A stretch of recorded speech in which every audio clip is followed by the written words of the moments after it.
여러분들의 투자 내비게이션 주식 부자 주부입니다. 여러분의 시간은 골드입니다. 1.5배속으로 보시기 바랍니다. 출첵과 구독, 좋아요도 누르시면 우리의 소망이 이루어진다 라는 말씀을 드립니다. 이번 시간에는 삼성전자 드디어 발표했고 역사를 썼다. 그리고 특별 배당금 지급 여부 조만간 발표한다 라는 내용에 대해 이야기를 해보겠습니다. 여러분, 금요일입니다. 오늘 하루도 행복하고 즐겁게 잘 보내시기 바랍니다. 평일 한 주의 마지막 날이 되겠는데요. 오늘 삼전이 좋은 마무리를 해주기를 간절히 바라보도록 하겠습니다. 오늘 시황을 간단히 보면 코스피는 33포인트 오른 2954 수준을 달려주고 있고요. 개인과 기관은 팔고 있고 외국인은 사는 모습을 보여주고 있습니다. 시총 상위 종목들을 보게 되면요. 오늘은 대부분의 종목들이 상승을 이어가고 있는 걸 알 수가 있겠습니다. 오늘은 모두 다 칭찬을 받고 있는 날이다 라고 그렇게 보시면 되겠습니다. 하이닉스도 3,500원이 오르고 있고요. 네이버와 카카오도 1%대 상승을 이어가고 있습니다. 우리의 삼전은 1,300원 오르면서 78,200원 수준을 달려주고 있고요. 삼전우는 300원 오르면서 71,200원 수준을 달려주고 있습니다. 삼전과 삼전우 모두 괜찮은 상승이 나오면서 좋은 모습을 보여주고 있네요. 지난번에는 실적 발표일이 되면 주가가 떨어지는 경향을 많이 보여왔었는데 이번에는 반대의 결과가 나왔고요. 며칠 전부터 삼전의 주가가 지속적으로 밀리는 모습을 보여줬었기 때문에 이번에는 발표 당일날 오히려 주가가 오르는 모습이 나왔다고 볼 수가 있겠습니다. 지금 반도체 가격이 지속적으로 떨어지고 있는 상황이긴 하나 2분기나 3분기에 바닥을 찍고 턴 어라운드 할 것이기 때문에 외국인들이 언제 매수에 들어갈까에 대해서 많이 고민하고 있지 않을까라는 생각을 하고 있습니다. 다만 미국의 금리 인상이라는 재료 때문에 외국인들이 망설이고 있다고 보시면 되겠고요. 그 부분만 어느 정도 정리가 되면 강한 매수가 들어오지 않을까라는 생각을 하고 있습니다. 그렇기 때문에 우리들은 최대한 수량을 많이 모아서 기다리고 있다 보면 우리도 모르는 사이에 주가가 올라가는 경험을 하게 될 것입니다. 외국인들이 몇 날, 며칠, 몇 시에 매수에 들어올지 아무도 모르기 때문에 개인들은 미리 선점을 하고 착석을 하고 있으면 삼전 KTX는 출발할 것이다 라는 말씀을 드립니다. 여러분, 오늘 드디어 실적 발표를 했는데요. 확정 실적은 아니고요. 잠정 실적 발표가 되겠습니다. 큰 오차 없이 비슷하게 확정 실적도 나올 거라고 보시면 되겠고요. 삼전이 지난해 반도체 부분에서만 30조 원 안팎의 영업이익을 거둔 것으로 추산이 되고요. 지난해 연간 영업이익의 60%를 차지하는 셈이 되겠습니다. 쉽게 말해서 빵 장사를 해서 100만 원을 벌었는데 그 중에 60만 원을 반도체 빵에서 벌었다는 이야기가 되겠습니다. 반도체가 삼성전자의 확실한 캐시카우라는 걸 우리가 또 한 번 알 수가 있겠고요. 메인 현금 흐름 창출 분야이기 때문에 반도체 분야가 무엇보다 중요한 게 되겠습니다. 삼전은 오늘 잠정 실적 발표를 통해서 2021년 4분기 매출액 76조 원 그리고 영업이익 13조 8천억을 기록했다고 했고요. 2020년 4분기와 견주어 볼 때 매출은 23.5% 그리고 영업이익은 52.5%가 늘었습니다. 매출은 시장 예상치를 소폭 웃돌았지만 영업이익은 시장 예상치인 15조에 못 미치는 수준을 보여주었습니다.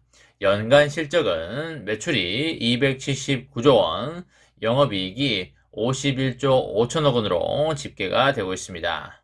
개인적으로 봤을 때 매출은 상당히 좋았는데 영업이익이 조금 아쉬운 순간이 아닌가 싶고요. 2020년보다 매출은 17.8%, 영업이익은 43.3%가 늘었습니다. 연간 매출은 역대 최대이고요. 영업이익은 2018년에 58조와 그리고 2017년 53조에 이은 역대 세 번째가 되겠습니다. 반도체 부분에서만 연간 영업이익이 30조에 달하는 것으로 보이고요. 반도체 슈퍼사이클이었던 2018년 반도체 부분의 연간 영업이익인 44조, 그리고 2017년에 35조에 이어서 역대 세 번째 실적이 되겠습니다. 코로나 사태 이후에 이어진 D램과 낸드 플래시 등의 메모리 반도체 수요가 지난해에도 꾸준히 계속됐고요.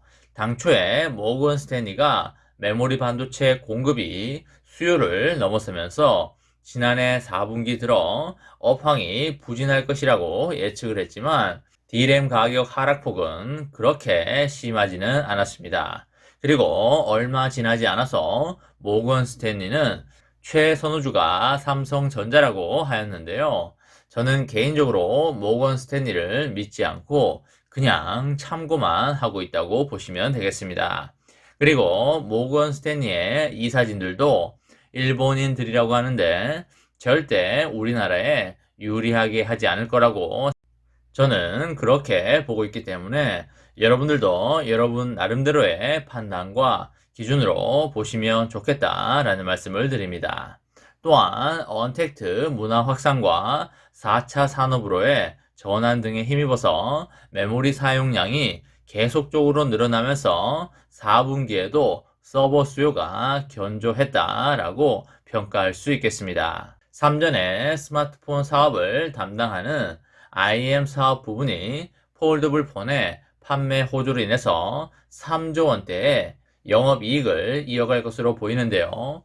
3전은 오늘 사업부별 실적은 공개하지 않았지만 IM 부분은 2조 9천억에서 3조 1천억 원 수준의 영업이익을 거둬서 직전 분기에 3조 3,600억에는 미치지 못하지만 전년의 같은 기간인 2조 4,200억보다는 개선된 실적을 보일 것으로 예상이 됩니다. 4분기에도 지난해 8월에 출시가 된 고가의 3세대 폴더블 폰인 갤럭시 Z 폴드 3와 갤럭시 Z 플립 3가 판매 호조를 이어가면서 이익 개선을 견인할 것으로 보입니다. Z 폴드 3와 Z 플립 3는 출시 한 달 만에 2020년 폴더블 폰 판매 대수를 넘어서면서 800만 대가 팔린 것으로 보입니다. 또한 당초에 부품 부족으로 전 분기보다 출하량이 감소할 것으로 예상이 됐지만 부품 수급 문제가 다소 개선이 되면서 3분기 대비하여 출하량이 소폭 늘어난 점도 실적 개선에 기여를 했습니다. 3년은 올해도 전 세계 스마트폰 시장에서 점유율 1위를 차지할 전망이고요. 올해 2억 8천만 대의 출하량으로 시장 점유율 1위를 유지할 것으로 예상이 됩니다. 3년은 투자자들과의 소통 강화와 이해 제고 차원에서 경영 환경 등에 대한 문의사항을 사전에 접수해서 실적 발표 컨퍼런스 콜에서 답변을 할 예정이고요. 1월 하순경에 실적 발표 컨퍼런스 콜이 있을 것으로 예상이 됩니다. 그때 확정 실적 발표와 그리고 특별 배당금 지급 여부에 대한 발표가 있을 걸로 예상이 되고요. 이래저래 봤을 때 특별 배당금이 나올 확률이 상당히 높기 때문에 특별 배당금 지급이 확정이 된다면 다들 파티 한번 하시고 사고 싶은 거 하나씩 사시고요. 그리고 3전도 재투자하면 너무나 좋을 듯 싶습니다. 3전의 장기 투자로 여러분들의 행복하고 아름다운 미래를 만들어 가시기 바랍니다. 이번 시간에는 삼성전자 드디어 발표했고 역사를 썼다. 특별 배당금 지급 여부 조만간 발표한다 라는 내용에 대해 이야기를 해보았습니다. 저와 함께 삼성전자 장기 투자로 행복한 미래를 열어가실 분은 구독과 좋아요를 눌러주시면 감사하겠습니다. 마지막으로 파이팅하고 마치도록 하겠습니다. 하나, 둘, 셋, 파이팅! 감사합니다.